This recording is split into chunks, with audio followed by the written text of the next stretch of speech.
নমস্কাৰ বন্ধু বান্ধৱীসকল স্বাগতম জনাইছো নিমাত ষ্টাডি পইণ্ট চেনেলটোলৈ আজি আমি আলোচনা কৰিম 2024-25 বৰ্ষৰ এইচএছ সেকেন্ড ইয়াৰ এডুকেশ্যন পাঠ্যপুথিৰ 5 নম্বৰ অধ্যায়ৰ সকলোবোৰ প্ৰশ্ন উত্তৰ যদি তোমালোকে এই চেনেলটোত নতুন প্লিজ চেনেলটো সাবস্ক্ৰাইব কৰি দিবা বলা আজিৰ ভিডিঅটো আমি আৰম্ভ কৰো স্মৃতি মনোযোগ আৰু আগ্ৰহ আজিৰ প্ৰথম প্ৰশ্নটো হৈছে স্মৃতিৰ সংজ্ঞা দিয়া উত্তৰ প্ৰথম নম্বৰ মনোবিজ্ঞানী জেমছ এছ ৰছৰ মতে স্মৃতি হৈছে এক নতুন অভিজ্ঞতা যি পূৰ্ব অভিজ্ঞতাৰ প্ৰৱণতাৰ দ্বাৰা নিৰ্ধাৰিত হয় দুয়োটাৰে সম্বন্ধ স্পষ্টভাৱে অনুমান কৰিব পাৰি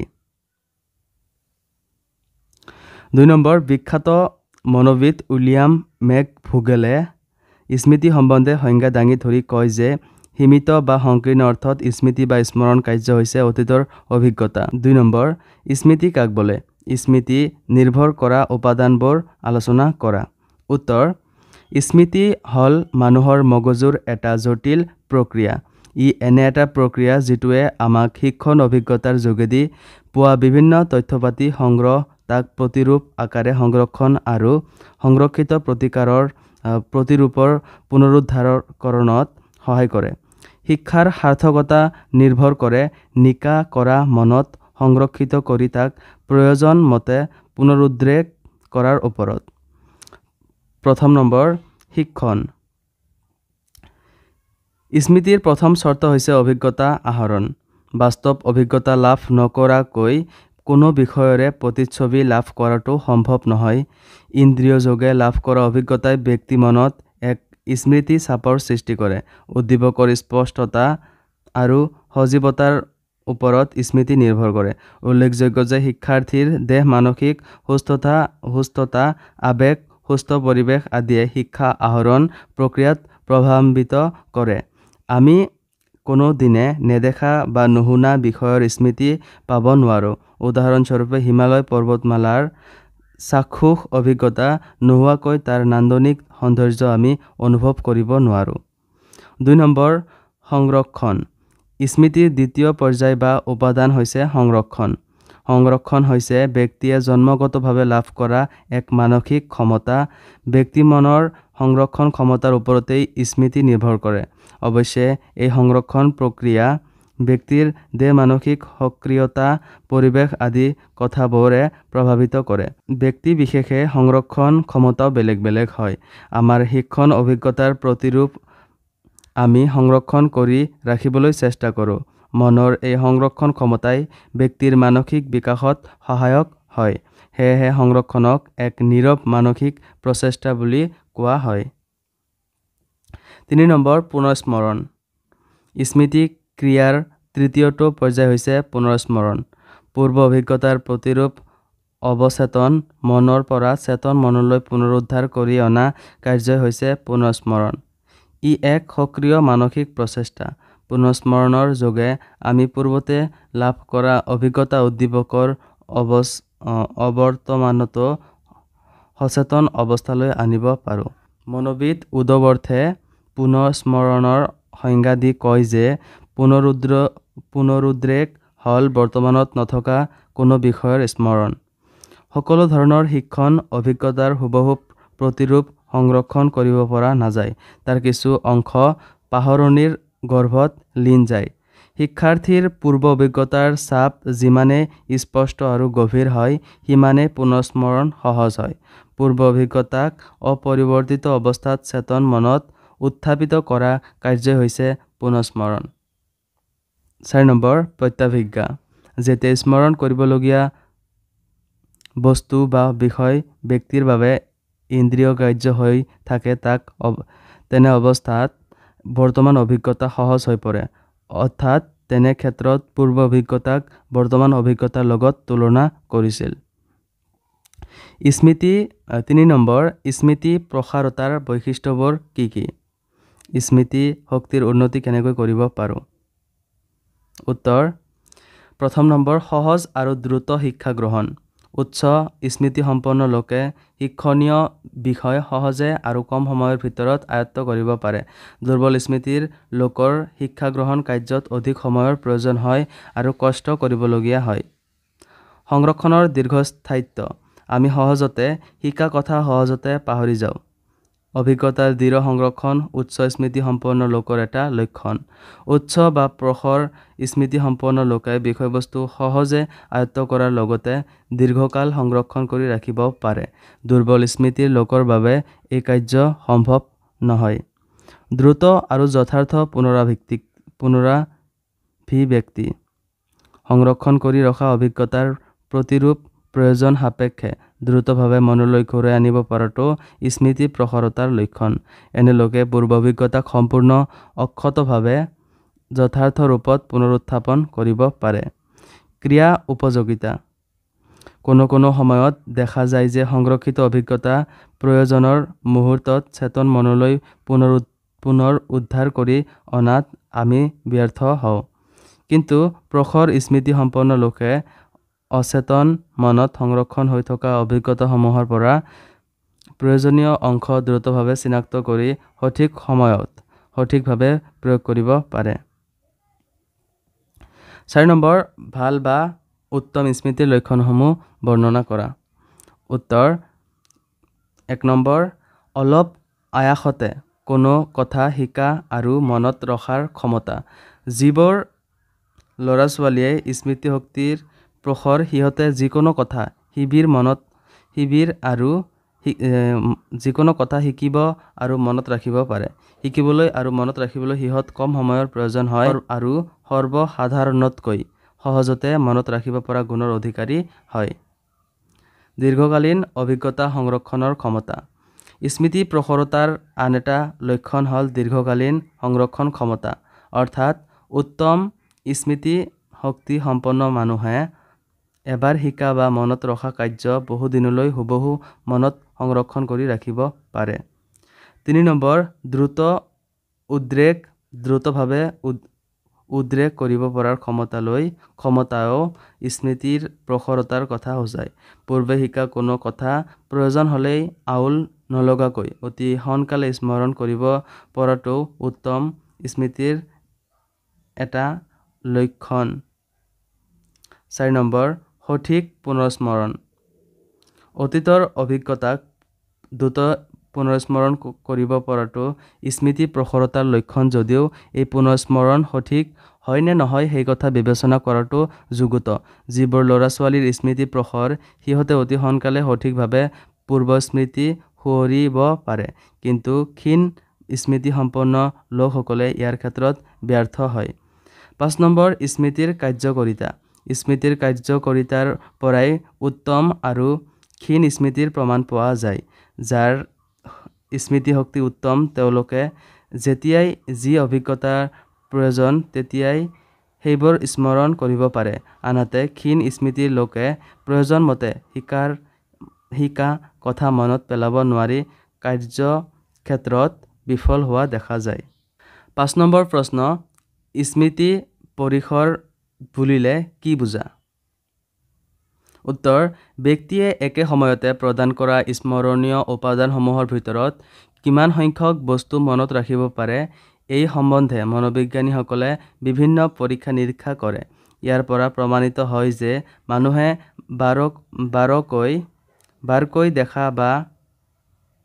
বাৰকৈ দেখা বা শুনা বস্তু মনত ৰখাৰ এক নিৰ্দিষ্ট ক্ষমতা আছে। ব্যক্তি বিশেষে থকা স্মৃতিৰ এনে মাবদ্য ক্ষমতাকে স্মৃতি পৰিসৰ বোলে। 6 নম্বৰ, স্মৃতিৰ বিভিন্ন প্ৰকাৰৰ বৰ্ণনা কৰা। উত্তৰ: 1 নম্বৰ, অভ্যাস স্মৃতি। দৈহিক ক্ৰিয়া সঞ্চালনৰ যোগেদি আমি যি স্মৃতি লাভ কৰোঁ তাকেই অভ্যাস স্মৃতি বোলে। দৈহিকভাৱে কৰা ক্ৰিয়াৰ পুনৰাবৃত্তিৰ ফলস্বৰূপে মনত এক স্মৃতিচাপৰ সৃষ্টি হয়। ইয়াত ব্যক্তিৰ বুদ্ধি, চিন্তা, যুক্তি আদি মানসিক ক্ষমতাসমূহৰ প্ৰয়োজন নহয়। ব্যক্তিয়ে সম্পূৰ্ণ যান্ত্ৰিকভাৱে শিক্ষা আহৰণ কৰি কোনো বিষয়ৰ স্মৃতি লাভ কৰিব পাৰে, যেনে টাইপ মৰা, চাইকেল চলোৱা আদি কাৰ্যৰ স্মৃতি যান্ত্ৰিকভাৱে কৰা দৈহিক সঞ্চালন ক্ৰিয়াৰ যোগেদি সম্ভৱ হয়। সময়ৰ ব্যৱধানৰ ওপৰত ভিত্তি কৰি অভ্যাস স্মৃতিক আকৌ দুভাগত ভাগ কৰা হৈছে। ক. তৎকালীন স্মৃতি। অভিজ্ঞতা আহৰণ সংৰক্ষণ আৰু পুনৰুদ্ধাৰৰ মাজত সময়ৰ ব্যৱধান নাথাকিলে তেনে অভিজ্ঞতাক তৎকালীন স্মৃতি বোলে। ই সম্পূৰ্ণ উদ্দেশ্য প্ৰণোদিত। উদাহৰণস্বৰূপে ছাত্ৰ ছাত্ৰীয়ে প্ৰতিলিপি লিখিবৰ বেলিকা এই স্মৃতি প্ৰয়োগ কৰে। প্ৰাপ্ত অভিজ্ঞতা প্ৰয়োগ কৰাৰ বাবে প্ৰয়োজন হোৱা সময়খিনিৰ বাবেহে মনত ৰখা হয়। প্ৰয়োজন শেষ হোৱাৰ লগে লগে ই মনৰ পৰা আঁতৰি যায়। খ দীৰ্ঘকালীন স্মৃতি। শিক্ষণ অভিজ্ঞতাৰ প্ৰতিৰূপ সংৰক্ষণ আৰু পুনঃস্মৰণৰ ক্ষেত্ৰত অধিক সময়ৰ ব্যৱধান থাকিলে তাক দীৰ্ঘকালীন স্মৃতি বোলে। সময়ৰ অধিক ব্যৱধানে প্ৰতিৰূপৰ চাপ দুৰ্বল কৰি তোলে যদিও মনোবিদসকলে মত পোষণ কৰে যে তেনে ক্ষেত্ৰত অৰ্থাৎ সময়ৰ ব্যৱধানে অভিজ্ঞতা পুনৰ্গঠনত সহায়হে কৰে। নতুন নতুন অভিজ্ঞতাই ব্যক্তিৰ পুৰণি অভিজ্ঞতা অধিক সমৃদ্ধ আৰু অৰ্থপূৰ্ণ কৰি তোলে। ৪ নম্বৰ প্ৰতিৰূপ স্মৃতি। পূৰ্বৰ অভিজ্ঞতা প্ৰতিৰূপৰ সহায়ত চেতন মনলৈ পুনৰুদ্ধাৰ কৰি অনা কাৰ্যকেই প্ৰতিৰূপ স্মৃতি বোলা হয়। দৈহিক সঞ্চালনমূলক ক্ৰিয়াৰ পৰিৱৰ্তে ব্যক্তিৰ সুস্থ মানসিক সংগঠন, বুদ্ধি, প্ৰতিৰূপ সংৰক্ষণ ক্ষমতা, স্মৰণ শক্তি আদিৰ প্ৰতিৰূপ স্মৃতিৰ বাবে প্ৰয়োজন হয়। এইবোৰৰ সময়তেই শিক্ষণ অভিজ্ঞতাৰ প্ৰতিৰূপ যথাৰ্থ ৰূপত সংৰক্ষণ কৰি ৰাখি প্ৰয়োজন সাপেক্ষে পুনৰুদ্ধাৰ কৰাটো সম্ভৱ হৈ উঠে। এনেবোৰ বৈশিষ্ট্যৰ বাবে মনোবিদ বাকচনে ইয়াক প্ৰকৃত স্মৃতি বুলি অভিহিত কৰিছে। ২ নম্বৰ মুখস্থ স্মৃতি। দৈহিক আৰু যান্ত্ৰিকভাৱে কৰা পুনৰাবৃত্তিৰ ফলত যি স্মৃতি লাভ কৰা হয় তাকেই মুখস্থ স্মৃতি বা যান্ত্ৰিক স্মৃতি বোলা হয়। ইয়াত শিক্ষণীয় বিষয়ৰ কোনো অৰ্থ নুবুজাকৈয়ে সম্পূৰ্ণ যান্ত্ৰিকভাৱে এই কাৰ্য সম্পাদন কৰা হয়। মানসিক ক্ষমতাসমূহৰ প্ৰয়োগ নকৰাকৈ বাৰে বাৰে কৰা দৈহিক সঞ্চালনৰ ক্ৰিয়াৰ যোগেদি এই স্মৃতি লাভ কৰা হয়। পুনৰাবৃত্তিৰ অভাৱত এনে স্মৃতিৰ বিলোপ ঘটে। ব্যক্তিৰ নাম ঠিকনা, গৃহ, গাড়ী, টেলিফোন আদিৰ নম্বৰ মনত ৰখা যান্ত্ৰিক স্মৃতিৰ উদাহৰণ। ই ক্ষণস্থায়ী হয়। যুক্তিসংগত স্মৃতি। চিন্তা, যুক্তি, বিচাৰ বুদ্ধি আদি মানসিক শক্তিসমূহৰ প্ৰয়োগৰ দ্বাৰা যি স্মৃতি লাভ কৰা হয় তাক যুক্তিসংগত স্মৃতি বা বিচাৰমূলক স্মৃতি বোলা হয়। ইয়াত শিক্ষণীয় বিষয়ৰ অভিজ্ঞতা যুক্তিযুক্তভাৱে বিচাৰ কৰি আয়ত্ত কৰা হয়। ব্যক্তিৰ মানসিক ক্ষমতাৰ ওপৰত এই স্মৃতি নিৰ্ভৰ কৰে। মানসিক শক্তিৰ প্ৰয়োগে অভিজ্ঞতাৰ প্ৰতিৰূপ স্পষ্টকৈ সংৰক্ষণ কৰাত সহায় কৰে। এই স্মৃতি দীৰ্ঘস্থায়ী হয়। ৪ নম্বৰ অনুষংগমূলক স্মৃতি। কোনো বিষয় বা অভিজ্ঞতাৰ কথা মনলৈ অনাৰ লগে লগে তাৰ লগত জড়িত হৈ থকা আন কোনো অভিজ্ঞতাৰ কথা মনলৈ আহে। অৰ্থাৎ এটা বিষয়ৰ অনুষংগত সমসাময়িকভাৱে ঘটা আন এটা বিষয়ৰ স্মৃতি আমাৰ মনলৈ আহে। শিক্ষণ অভিজ্ঞতাৰ স্মৃতি লাভৰ ক্ষেত্ৰত আমি এই অনুষংগৰ নীতিৰ প্ৰয়োগ কৰোঁ। ৫ নম্বৰ সংবেদনাত্মক স্মৃতি। আমাৰ গ্ৰহণেন্দ্ৰিয় সমূহৰ প্ৰত্যক্ষ সংবেদন অনুভূতিৰ দ্বাৰা লাভ কৰা স্মৃতিক সংবেদনাত্মক স্মৃতি বোলে। দৃষ্টি, স্পৰ্শ, ঘ্ৰাণ, শব্দ আৰু স্বাদ সংবেদন অভিজ্ঞতাৰ পৰাই স্মৃতি প্ৰতিৰূপ লাভ কৰিব পৰা যায়। একেজন লোকৰ প্ৰতিটো সংবেদন অনুভূতিৰ স্মৃতি প্ৰতিৰূপ ৰাখিব পৰা ক্ষমতা একে নহয়। ব্যক্তিভেদে সংবেদনাত্মক স্মৃতিৰ পাৰ্থক্য পৰিলক্ষিত হয়। দৰ্শনগত স্মৃতি প্ৰখৰ লোকজনৰ শ্ৰৱণগত স্মৃতি প্ৰখৰ নহবও পাৰে। নিজ নিজ অস্তিত্ব আৰু বৈশিষ্ট্যৰ প্ৰতি দৃষ্টি ৰাখি সংবেদনাত্মক স্মৃতিক পৃথকভাৱে বিবেচনা কৰা হয়। ৬ নম্বৰ সক্ৰিয় বা সচেষ্ট আৰু নিষ্ক্ৰিয় বা নিশ্চেষ্ট স্মৃতি। অতীত অভিজ্ঞতাৰ স্মৃতি লাভৰ বাবে ব্যক্তিৰ সচেষ্ট আৰু নিশ্চেষ্ট প্ৰচেষ্টাৰ প্ৰয়োগৰ ওপৰত ভিত্তি কৰি স্মৃতি বিষয়ক সক্ৰিয় স্মৃতি আৰু নিষ্ক্ৰিয় স্মৃতি হিচাপে দুটা ভাগত ভাগ কৰা হৈছে। ৭ নম্বৰ প্ৰশ্ন, বিস্মৃতি কি? বিস্মৃতিৰ কাৰণসমূহ ব্যাখ্যা কৰা। উত্তৰ: বিস্মৃতি হৈছে স্মৃতিৰ বিপৰীত অৰ্থ। আমি যিমানবোৰ কথা শিকোঁ, যিমানবোৰ অভিজ্ঞতা আহৰণ কৰোঁ, সিমানবোৰ মনত পেলাব নোৱাৰোঁ। মনত পেলাব নোৱাৰিলে আমি পাহৰি গৈছোঁ বুলি কওঁ। এই পাহৰি যোৱাটোকেই বিস্মৃতি বুলি কোৱা হয়। গতিকে শিকা কথাখিনি স্মৰণ কৰিব নোৱাৰাটোকে বিস্মৃতি বোলা হয়। বিস্মৃতিক সাধাৰণতে স্মৃতিৰ বিপৰীতধৰ্মী ক্ৰিয়া বুলি গণ্য কৰা হয়। বিস্মৃতিৰ কাৰণসমূহ হ'ল মস্তিষ্কৰ আঘাত। মস্তিষ্কৰ যি অংশই স্মৃতি সংগ্ৰহ সম্পৰ্কীয় কাৰ্য সম্পাদিত কৰে, সেই অংশ কোনো কাৰণত আঘাতপ্ৰাপ্ত হ'লে স্মৃতি স্থায়ী বা অস্থায়ীভাৱে বিলোপ হ'ব পাৰে। 2 নম্বৰ, অৱসাদ বা ক্লান্তি। অত্যাধিক দৈহিক আৰু মানসিক শ্ৰমে দেহ মনত এক অৱসাদ আনে। এনে অৱস্থাত দেহৰ পেশী আৰু স্নায়ুসমূহৰ কাৰ্যক্ষমতা দুৰ্বল হৈ পৰে আৰু প্ৰতিৰূপ সংৰক্ষণ ক্ষমতা হ্ৰাস পায়, ফলত বিস্মৃতি বাঢ়ে। 3 নম্বৰ, মাদক দ্ৰব্য সেৱন। মাদক দ্ৰব্য সেৱনৰ ফলত ব্যক্তিৰ স্নায়ুতন্ত্ৰ দুৰ্বল হৈ পৰে, ফলত প্ৰতিৰূপ সংৰক্ষণৰ ক্ষমতা দুৰ্বল হৈ পৰে আৰু স্মৃতি বিলোপ হয়। 4 নম্বৰ,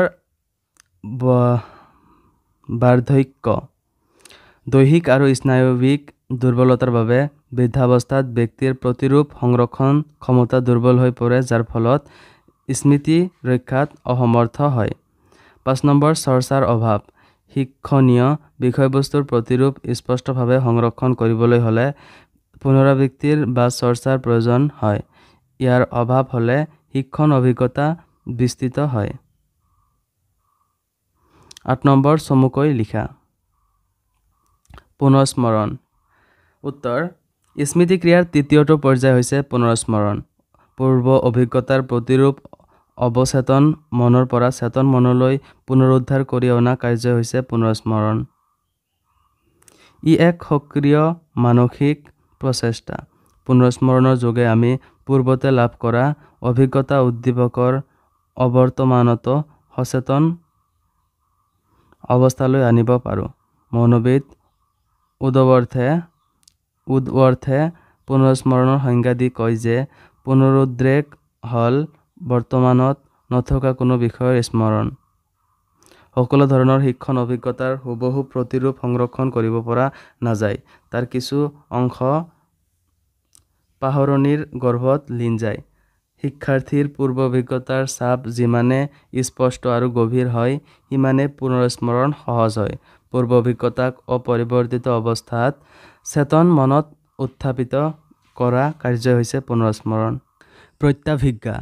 উত্তৰ: যেতিয়া স্মৰণ কৰিবলগীয়া বস্তু বা বিষয় ব্যক্তিৰ বাবে ইন্দ্ৰিয় গ্ৰাহ্য হৈ থাকে, তেনে অৱস্থাত বৰ্তমান অভিজ্ঞতা সহজ হৈ পৰে। অৰ্থাৎ তেনে ক্ষেত্ৰত পূৰ্ব অভিজ্ঞতাক বৰ্তমান অভিজ্ঞতাৰ লগত তুলনা কৰি চিনাক্তকৰণ কৰিব পাৰি।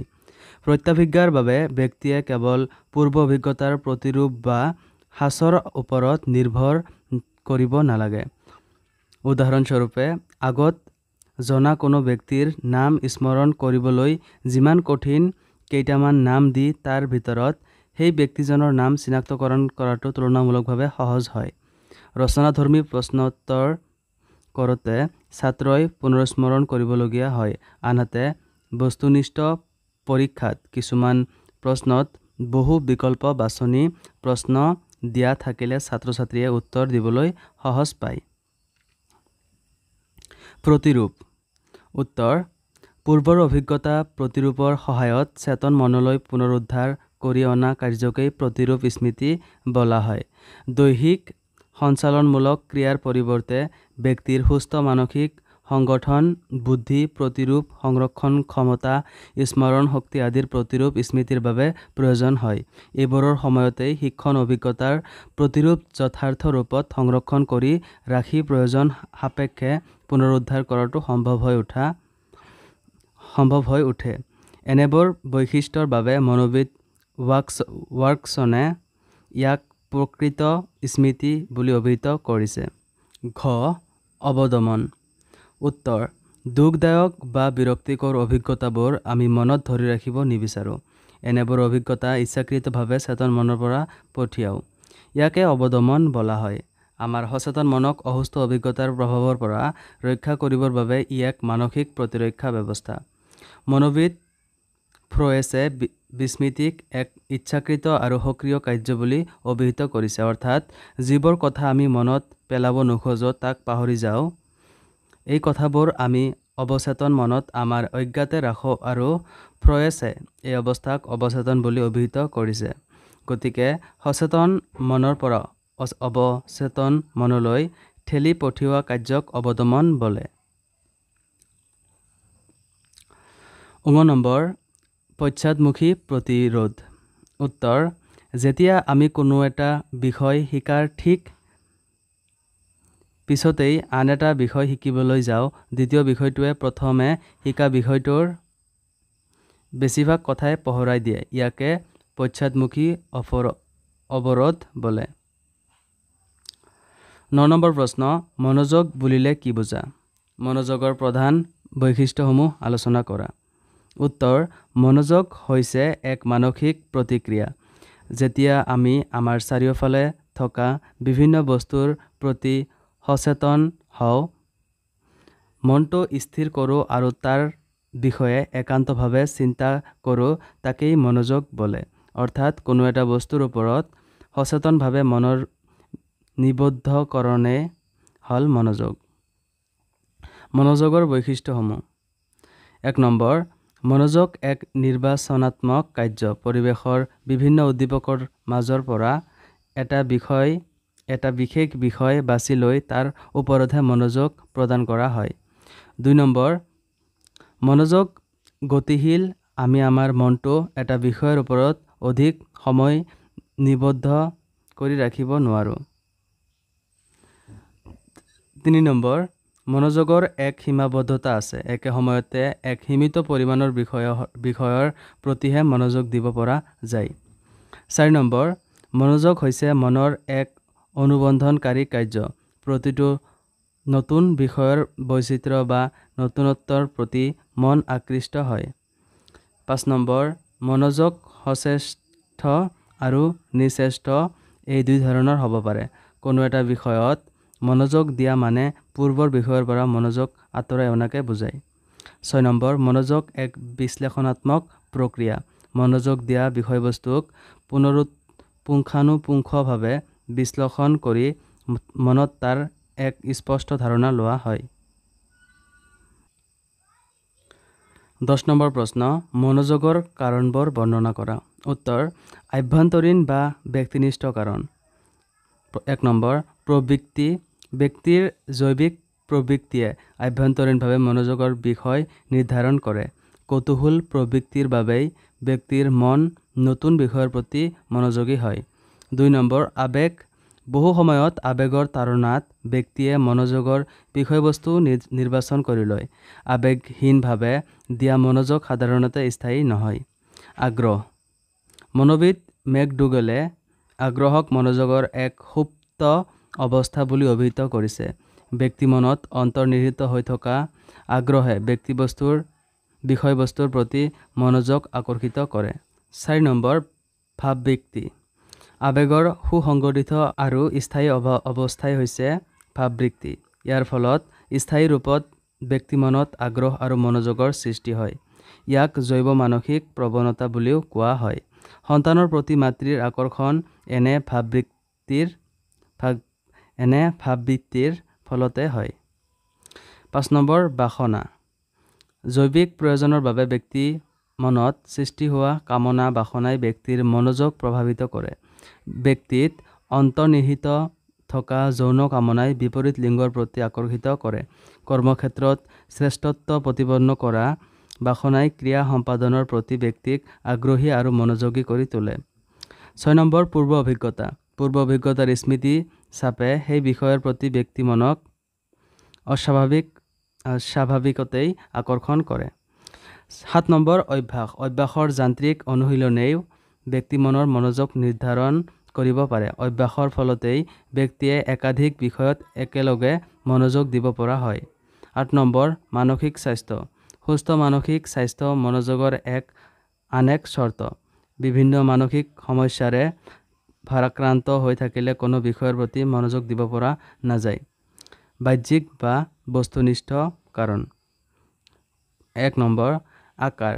সাধাৰণতে দেখা যায় যে ক্ষুদ্ৰ আকাৰৰ বস্তুতকৈ বৃহৎ আকাৰৰ বস্তুৱে ব্যক্তিৰ মন সহজতে আকৰ্ষণ কৰে। সেয়েহে পাঠকৰ দৃষ্টি আকৰ্ষণ কৰিব পৰাকৈ বাতৰি কাকত আদিত ডাঙৰ ডাঙৰ হৰফেৰে বিজ্ঞাপন পৰিৱেশন কৰা হয়। 2 নম্বৰ গতিশীলতা। স্থিতিশীল বস্তুতকৈ গতিশীল বস্তুৰ প্ৰতি আমি বেছি মনোযোগী হওঁ। স্থিৰ চিত্ৰতকৈ চলচ্চিত্ৰৰ প্ৰতিহে ব্যক্তি অধিক আগ্ৰহী হয়। আকাশেৰে উৰি যোৱা চৰাই এটিয়ে শিশু মনক অধিক আকৰ্ষিত কৰা দেখা যায়। বৈদ্যুতিক মাধ্যমৰ সহায়ত প্ৰদৰ্শন কৰা গতিশীল বিজ্ঞাপনবোৰে ব্যক্তিৰ মন সহজতে আকৰ্ষিত কৰে। 3 নম্বৰ বৈসাদৃশ্য। বিপৰীতধৰ্মী বস্তু বা বিষয়েও ব্যক্তিৰ মনোযোগ আকৰ্ষণ কৰিব পাৰে।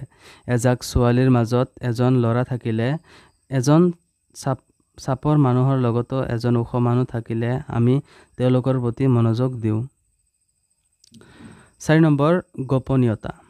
গোপন কৰি ৰখা ঘটনা বা কাৰ্যই আমাৰ মনত কৌতূহলৰ সৃষ্টি কৰে আৰু ইয়ে মনোযোগ আকৰ্ষণ কৰে। কৰিবলৈ বাধ্য দিয়া কামৰ প্ৰতি, নিষিদ্ধ কৰা বস্তু খোৱাৰ প্ৰতি শিশুমান অধিক আগ্ৰহী হৈ উঠে। 5 নম্বৰ অৱস্থিতি। বিষয়বস্তুৰ উপস্থাপন বা অৱস্থিতি ব্যক্তিৰ মনোযোগ আকৰ্ষণৰ কাৰণ হ'ব পাৰে। সেয়েহে ব্যক্তিৰ মন আকৰ্ষিত কৰিব পৰাকৈ গুৰুত্বপূৰ্ণ বাতৰিসমূহ কাকতৰ প্ৰথম পৃষ্ঠাত বা ওপৰ অংশত উপস্থাপন কৰা হয়। 6 নম্বৰ পৰিৱৰ্তন। পৰিৱেশ আৰু পৰিস্থিতিৰ পৰিৱৰ্তনে অনেক সময়ত আমাৰ মনোযোগ আকৰ্ষণ কৰে। 7 নম্বৰ পুনৰাবৃত্তি। কোনো ঘটনা বা বিষয় পুনৰাবৃত্তিয়ে আমাৰ মন আকৰ্ষণ কৰিব পাৰে। 8 নম্বৰ শৃংখলাবদ্ধতা। শৃংখলাবদ্ধ পৰিৱেশ আৰু পৰিপাটি অৱস্থাই সকলোকে আকৰ্ষণ কৰে। গৃহিণীয়ে পৰিপাটিকৈ সজাই থোৱা ঘৰখনে সুশৃংখলবদ্ধভাৱে পৰিচালিত আৰু পৰিপক্কভাৱে উপস্থাপন কৰা মহাবিদ্যালয়ৰ গ্ৰন্থাগাৰটোৱে আমাক অধিক আগ্ৰহী আৰু আকৰ্ষিত কৰে। 11 নম্বৰ প্ৰশ্ন। মনোযোগৰ সংজ্ঞা দিয়া। মনোযোগৰ প্ৰধান প্ৰকাৰসমূহ উল্লেখ কৰি ব্যাখ্যা কৰা। উত্তৰ। বিভিন্ন মনোবিদে মনোযোগৰ ব্যাখ্যা বিভিন্ন ধৰণে আগবঢ়াইছে। ইয়াৰ কেইটামান তলত দাঙি ধৰা হ'ল। 1 নম্বৰ মনোযোগৰ সংজ্ঞা দাঙি ধৰি মনোবিদ মেকডোগেলে কয় যে মনোযোগ হৈছে মনৰ এক ক্ৰিয়া বৃত্তি বা ক্ৰিয়া প্ৰচেষ্টা যাক সংজ্ঞানাত্মক প্ৰক্ৰিয়াৰ পৰিণতি স্বৰূপে বিবেচনা কৰিব পাৰি। 2 নম্বৰ মনোবিদ জেমছ ৰোছৰ মতে মনোযোগ হৈছে এক প্ৰক্ৰিয়া যাৰ যোগেদি চিন্তাৰ কোনো এক বিষয় মনত স্পষ্টভাৱে দাঙি ধৰা হয়। 3 নম্বৰ মনোযোগৰ স্বৰূপ বৰ্ণনা কৰি মনোবিদ ৰায়বাৰ্ণে কয় যে মনোযোগ হৈছে ব্যক্তিত্বৰ এক কাৰ্য বিশেষ য'ত অনুভূতি, ক্ৰিয়াবৃত্তি আৰু মৌলিক সংজ্ঞানাত্মক ক্ৰিয়া অন্তৰ্ভুক্ত হয়। 4 নম্বৰ মনোবিদ উদ্বৰ্থৰ মতে চমুকৈ ক'বলৈ হ'লে মনোযোগ হৈছে কোনো বস্তুৰ নিৰীক্ষণ কৰিবৰ বাবে অথবা কোনো কাম কৰিবৰ বাবে সাজু হোৱা কাৰ্য। মনোযোগৰ প্ৰধান প্ৰকাৰসমূহ তলত উল্লেখ কৰি ব্যাখ্যা কৰা হ'ল। ঐচ্ছিক আৰু অনৈচ্ছিক মনোযোগ। ঐচ্ছিক আৰু অনৈচ্ছিক মনোযোগ। মনোযোগ প্ৰদানৰ ক্ষেত্ৰত ব্যক্তিমনৰ ইচ্ছা আৰু প্ৰস্তুতি থকা নথকাৰ ওপৰত ভিত্তি কৰি মনোবিদ জেমছ ৰাছে মনোযোগক 2টা ভাগত ভাগ কৰিছে। ক ঐচ্ছিক মনোযোগ আৰু খ অনৈচ্ছিক মনোযোগ।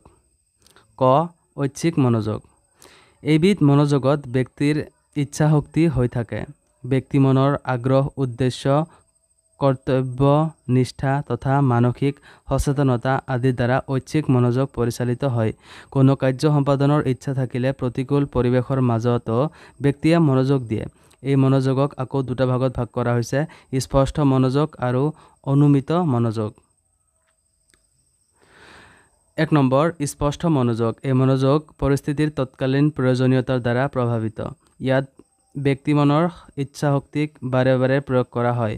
ছাত্ৰ-ছাত্ৰীয়ে পৰীক্ষাৰ সময়ত পঢ়া-শুনাৰ ক্ষেত্ৰত স্পষ্ট মনোযোগ প্ৰদান কৰে। 2 নম্বৰ অনুমিত মনোযোগ। যেতিয়া কোনো কাৰ্যৰ প্ৰতি দীৰ্ঘকাল ধৰি মনোযোগ প্ৰদান কৰা হয় তেতিয়া তাক অনুমিত মনোযোগ বোলা হয়। ইয়াত ব্যক্তিৰ ইচ্ছা, আগ্ৰহ, জ্ঞানৰ গভীৰতা আৰু ঐক্যকান্তিকতা নিহিত হৈ থাকে আৰু আভ্যন্তৰীণভাৱে বিষয়বস্তুৰ লগত জড়িত হৈ থাকে। ফলত বাহ্যিক পৰিস্থিতিৰ প্ৰভাৱে মনোযোগ প্ৰদানত বাধাৰ সৃষ্টি কৰিব নোৱাৰে। কলাকাৰ, দাৰ্শনিক, বিজ্ঞানী আদিয়ে এনে মনোযোগ প্ৰদান কৰে। খ নম্বৰ, অনৈচ্ছিক মনোযোগ। অনৈচ্ছিক মনোযোগৰ ক্ষেত্ৰত বাহ্যিক উদ্দীপকৰ তীব্ৰতা বা আকৰ্ষণীয়তাই প্ৰাধান্য লাভ কৰে। ই ব্যক্তিৰ ইচ্ছা শক্তিৰ দ্বাৰা নিয়ন্ত্ৰিত নহয়। ব্যক্তিয়ে পৰিৱেশৰ বাহ্যিক বিষয়ৰ প্ৰতি স্বতঃস্ফূৰ্তভাৱে আৰু প্ৰবৃত্তিমূলকভাৱেহে মনোযোগ দিয়ে। এই মনোযোগ ব্যক্তিৰ জ্ঞান বা মানসিক পৰিপক্কতাৰ ওপৰত নিৰ্ভৰ নকৰে। অনৈচ্ছিক মনোযোগক পুনৰ দুটা ভাগত ভগোৱা হৈছে: অৰ্পিত আৰু স্বতঃস্ফূৰ্ত মনোযোগ। ১ নম্বৰ, অৰ্পিত মনোযোগ। পৰিৱেশৰ উদ্দীপকৰ প্ৰতি প্ৰবৃত্তিগতভাৱে মনোযোগ আৰোপ কৰাকে অৰ্পিত মনোযোগ বোলে। তীব্ৰ শব্দ বা উজ্জ্বল পোহৰে ইন্দ্ৰিয়ক আকৰ্ষণ কৰি মনোযোগৰ সৃষ্টি কৰে। শিশুৰ মনোযোগ সাধাৰণতে এনেবিধৰ হয়। ২ নম্বৰ, স্বতঃস্ফূৰ্ত মনোযোগ। পূৰ্বতে লাভ কৰা অভিজ্ঞতাৰ ফলত কিছুমান উদ্দীপকৰ প্ৰতি আমাৰ মনোযোগ স্বতঃস্ফূৰ্তভাৱে আকৰ্ষিত হয়। ইয়াকে স্বতঃস্ফূৰ্ত মনোযোগ বোলা হয়। ইয়াত প্ৰবৃত্তিমূলকভাৱে দিয়া যান্ত্ৰিক মনোযোগৰ প্ৰভাৱ নাথাকে। ইন্দ্ৰিয়ানুভূতিৰ পুনৰাবৃত্তিৰ ফলত স্থায়ীভাৱে গঢ় লৈ উঠা ভাববৃত্তিৰ দ্বাৰা মনোযোগ প্ৰভাৱিত হয়। আমি ভালপোৱা গীত এটি বাজি থকা শুনিলে আমাৰ মনোযোগ স্বতঃস্ফূৰ্তভাৱে আকৰ্ষিত হয়। ২ নম্বৰ, সংবেদনাত্মক মনোযোগ আৰু ভাৱাত্মক মনোযোগ। ইন্দ্ৰিয়যোগে লাভ কৰা প্ৰত্যক্ষ সংবেদন অনুভূতিৰ ফলত যি মনোযোগৰ সৃষ্টি হয় তাক সংবেদনাত্মক মনোযোগ বোলে। ইয়াত মনোযোগ বাহ্যিক পৰিৱেশৰ দ্বাৰা প্ৰভাৱিত আৰু নিয়ন্ত্ৰিত হয়। ব্যক্তি মনৰ আভ্যন্তৰীণ দিশসমূহ ইয়াত জড়িত নহয়। আনহাতে ভাৱাত্মক মনোযোগ ব্যক্তিৰ মনৰ ভাৱ, চিন্তা, আৱেগ, অনুভূতি আদিৰ দ্বাৰা নিয়ন্ত্ৰিত আৰু পৰিচালিত হয়। ইয়াত বাস্তৱ পৰিস্থিতিৰ বিষয়বস্তুৰ পৰিৱৰ্তে পূৰ্ব অভিজ্ঞতাৰ স্মৃতিয়ে মনোযোগ আকৰ্ষণ কৰে। শ্ৰেণীকোঠাত উপস্থিত থাকিও ছাত্ৰ-ছাত্ৰীয়ে কেতিয়াবা শিক্ষকৰ প্ৰতি মনোযোগ নিদি আন কথাত মনোনিৱেশ কৰাটো ভাৱাত্মক মনোযোগ। ৩ নম্বৰ, প্ৰত্যক্ষ আৰু পৰোক্ষ মনোযোগ। বাস্তৱ পৰিস্থিতিৰ উদ্দীপনাই ব্যক্তিৰ মনোযোগ প্ৰত্যক্ষভাৱে আকৰ্ষিত কৰে। ইয়াত ব্যক্তিৰ নিজস্ব প্ৰচেষ্টা বা ব্যক্তিমনক নিয়ন্ত্ৰণ কৰা কোনো প্ৰয়োজন নহয়। ই ব্যক্তিৰ জৈৱিক প্ৰবৃত্তিগত ক্ৰিয়াৰ দ্বাৰা নিয়ন্ত্ৰিত হয়।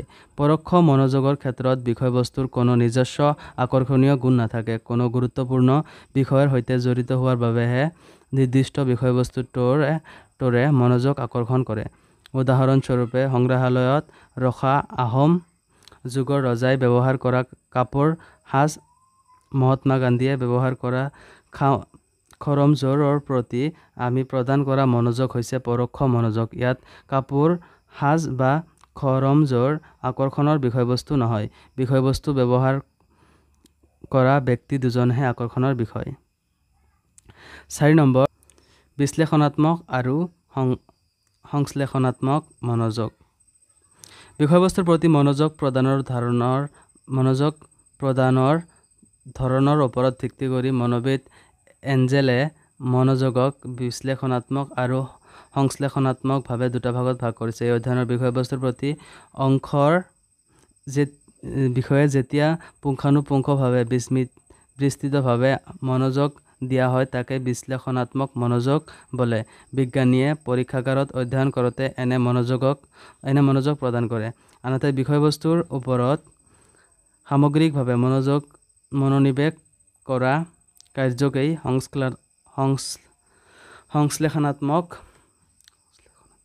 সংশ্লেষণাত্মক মনোযোগ বোলা হয়। এই মনোযোগ ব্যক্তিৰ জ্ঞান, দক্ষতা, মানসিক পৰিপক্কতা আৰু অন্তৰ্দৰ্শন ক্ষমতাৰ ওপৰত নিৰ্ভৰশীল হয়। চিন্তাবিদ সকলে কোনো সমস্যাৰ সমাধান কৰিবলৈ যাওঁতে সমস্যাটোৰ লগত জড়িত সকলো দিশ সামৰি লৈ সংশ্লেষণাত্মক মনোযোগ প্ৰদান কৰে। ৫ নম্বৰ, মনোযোগৰ প্ৰসাৰ। কোনো মনোবিজ্ঞানীৰ মতে এজন ব্যক্তিয়ে একে সময়তে একাধিক বস্তুৰ প্ৰতি মনোযোগ দিব পাৰে। একে সময়তে তেওঁ যিমান বস্তুৰ প্ৰতি মনোযোগ দিব পাৰে সেই সংখ্যাই তেওঁৰ মনোযোগৰ প্ৰসাৰ বুলিব পাৰি। মনোবিজ্ঞানীসকলে মানুহৰ দৃষ্টি আৰু শব্দ সংবেদনৰ প্ৰতি থকা মনোযোগ সম্বন্ধে বহুতো পৰীক্ষা নিৰীক্ষা চলায়। এনেধৰণৰ পৰীক্ষাত এবিধ বিশেষ ধৰণৰ সঁজুলি ব্যৱহাৰ কৰা হয়। এই সঁজুলিক টেচিস্ক'প বোলা হয়। ইয়াৰ দ্বাৰা মাত্ৰ মুহূৰ্তৰ বাবে কিছুমান বিশৃংখলকৈ ৰখা বিন্দু বা আখৰৰ প্ৰতি মনোযোগ দিবলৈ কোৱা হয়। এনে পৰীক্ষাৰ পৰা পোৱা তথ্য অনুসৰি সাধাৰণতে এনে বিন্দুৰ প্ৰতি প্ৰাপ্তবয়স্ক লোকৰ মনোযোগৰ প্ৰসাৰ 6টা বিন্দু। সেয়েহে মনোযোগৰ প্ৰসাৰ 6 হয় বুলি ধৰা হয়। অৱশ্যে সুশৃংখলভাৱে থোৱা বিন্দুৰ ক্ষেত্ৰত এনে প্ৰসাৰ বেছি হ'ব পাৰে। 12 নম্বৰ প্ৰশ্ন, আগ্ৰহ কাক বোলে? ইয়াৰ বিভিন্ন প্ৰকাৰ বৰ্ণনা কৰা। উত্তৰ: যেতিয়া পৰিৱেশৰ কোনো বস্তু বা বিষয় আমাৰ বাবে গুৰুত্বপূৰ্ণ হয় আৰু তাৰ লগত এক মানসিক সম্বন্ধ স্থাপিত হয়, তেনে অৱস্থাকে আগ্ৰহ উপজা বুলি কোৱা হয়। 1 নম্বৰ, সুপ্ত আগ্ৰহ আৰু আৰ্জিত আগ্ৰহ। সুপ্ত আগ্ৰহ: ব্যক্তিৰ সহজাত জৈৱিক প্ৰৱণতাবোৰ পৰিৱেশৰ সান্নিধ্যত আহি আগ্ৰহৰ সৃষ্টি কৰে। এনে জৈৱিক প্ৰৱণতাৰ দ্বাৰা সৃষ্ট আগ্ৰহক সুপ্ত আগ্ৰহ বোলে। নৱজাত শিশুৰ প্ৰতি মাতৃৰ আগ্ৰহ, কিশোৰ-কিশোৰীৰ বিপৰীত লিংগৰ প্ৰতি আগ্ৰহ এনে সুপ্ত আগ্ৰহ। এই সুপ্ত আগ্ৰহত শিক্ষাৰ প্ৰভাৱ নাথাকে। এনে আগ্ৰহ অনৈচ্ছিক বিধৰ হোৱাৰ বাবে ইয়াৰ প্ৰভাৱ সুদূৰ প্ৰসাৰী নহয়।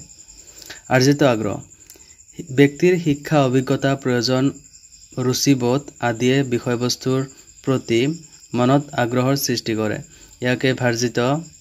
ইয়াকে আৰ্জিত আগ্ৰহ বোলা হয়। ব্যক্তিৰ ইচ্ছা আৰু সক্ৰিয়তাই আগ্ৰহ সুদূৰ প্ৰসাৰী আৰু স্থায়ী বিধৰ কৰি তুলিব পাৰে।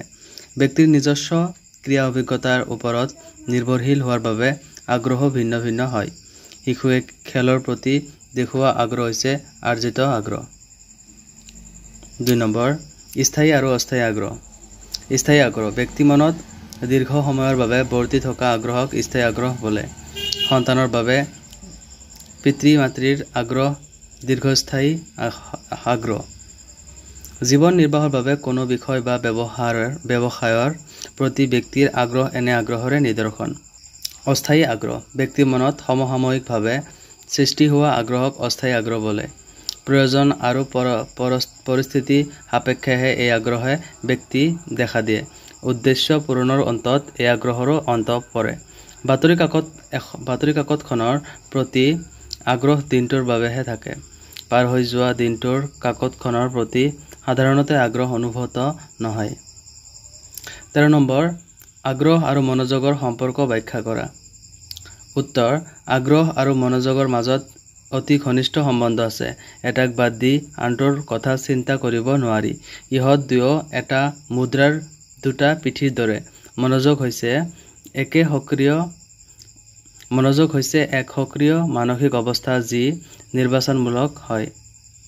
আনহাতে আগ্ৰহ হৈছে আবেগ, অনুভূতি আদিৰ দ্বাৰা পৰিচালিত এক সুপ্ত মানসিক অৱস্থা। এই আগ্ৰহেই চেতন মনৰ পৰা কোনো এটা বস্তু বা বিষয় বাছি লৈ তাৰ প্ৰতি মনোযোগ দিবলৈ আমাক শক্তি যোগায়। যিবোৰ বস্তু বা বিষয়ত আমাৰ আগ্ৰহ থাকে তেনেবোৰ বিষয়ৰ প্ৰতি আমি মনোযোগ দিওঁ। অৰ্থাৎ আগ্ৰহেই মনোযোগৰ আভ্যন্তৰীণ কাৰণ।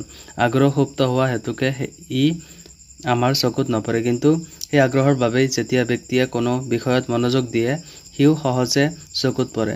এনে আগ্ৰহৰ সক্ৰিয় অৱস্থাকে মনোযোগ বুলি কোৱা হয়। 14 নম্বৰ, পাৰ্থক্য নিৰ্ণয় কৰা। ক. ঐচ্ছিক আৰু অনৈচ্ছিক মনোযোগ।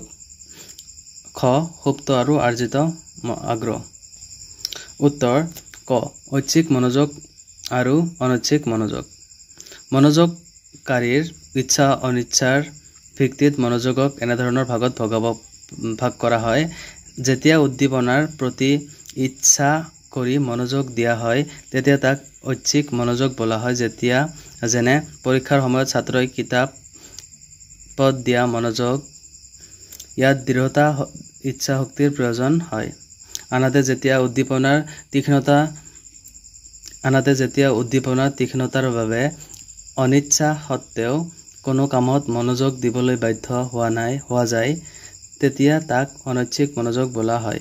ইয়াত কোনো চেষ্টা ইচ্ছা শক্তিৰ প্ৰয়োজন নাই, যেনে উজ্জ্বল পোহৰ অথবা বিকট চিঞৰ আদিৰ প্ৰতি ইচ্ছাকৃতভাৱে মনোযোগ দিয়া নাযায়। খ. সুপ্ত আগ্ৰহ আৰু আৰ্জিত আগ্ৰহ।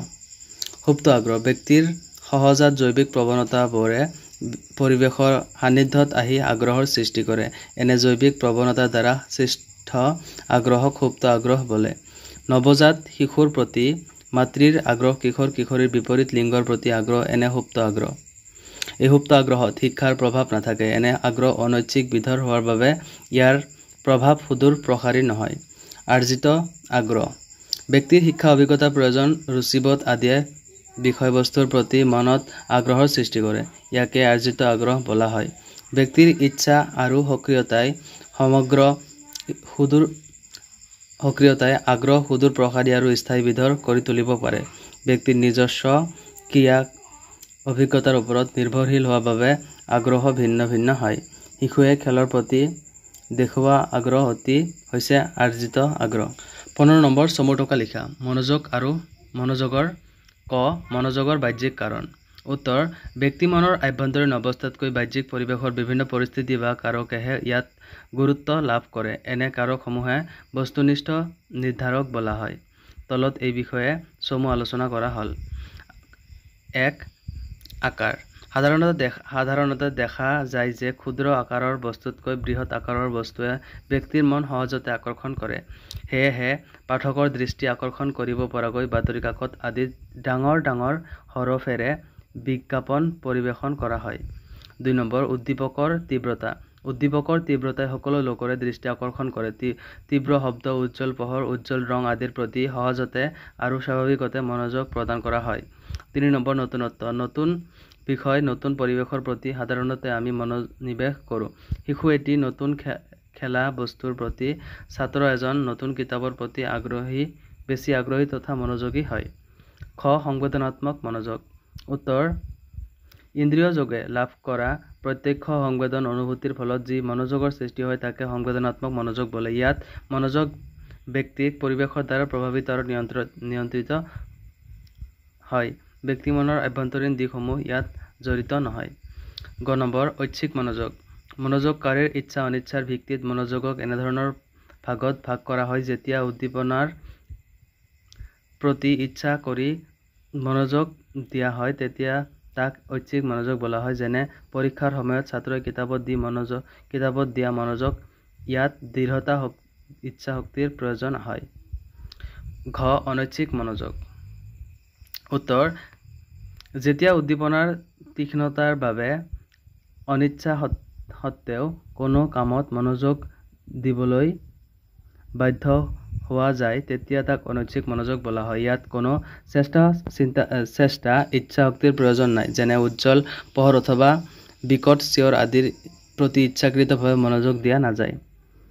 অঙ. সুপ্ত আগ্ৰহ আৰু আৰ্জিত আগ্ৰহ।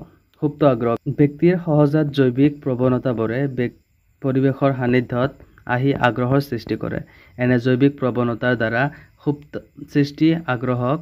সৃষ্ট আগ্ৰহক সুপ্ত আগ্ৰহ বোলে। নৱজাত শিশুৰ প্ৰতি মাতৃৰ আগ্ৰহ, কিশোৰ কিশোৰীৰ বিপৰীত লিংগৰ প্ৰতি আগ্ৰহ এনে সুপ্ত আগ্ৰহ। এই সুপ্ত আগ্ৰহত শিক্ষাৰ প্ৰভাৱ নাথাকে। এনে আগ্ৰহ অনৈচ্ছিক বিধৰ হোৱাৰ বাবে ইয়াৰ প্ৰভাৱ সুদূৰ প্ৰসাৰী নহয়। আৰ্জিত আগ্ৰহ ব্যক্তিৰ শিক্ষা অভিজ্ঞতা প্ৰয়োজন ৰুচিবোধ আদিয়ে বিষয়বস্তুৰ প্ৰতি মনত আগ্ৰহৰ সৃষ্টি কৰে। ইয়াক আৰ্জিত আগ্ৰহ বোলা হয়। ব্যক্তিৰ ইচ্ছা আৰু সক্ৰিয়তাই আগ্ৰহ সুদূৰ প্ৰসাৰী আৰু স্থায়ী বিধৰ কৰি তুলিব পাৰে। ব্যক্তিৰ নিজস্ব ক্ৰিয়া অভিজ্ঞতাৰ ওপৰত নিৰ্ভৰশীল হোৱাৰ বাবে আগ্ৰহ ভিন্ন ভিন্ন হয়। শিশুৱে খেলৰ প্ৰতি দেখুওৱা আগ্ৰহ হৈছে আৰ্জিত আগ্ৰহ। বন্ধুসকল, আজিলৈ এইখিনিয়ে। আশা কৰোঁ এই ভিডিঅ'টো তোমালোকক সহায় কৰিছে। যদি সহায় কৰিছে তেন্তে এই ভিডিঅ'টো তোমাৰ বন্ধুবৰ্গৰ সৈতে শ্বেয়াৰ কৰিবা।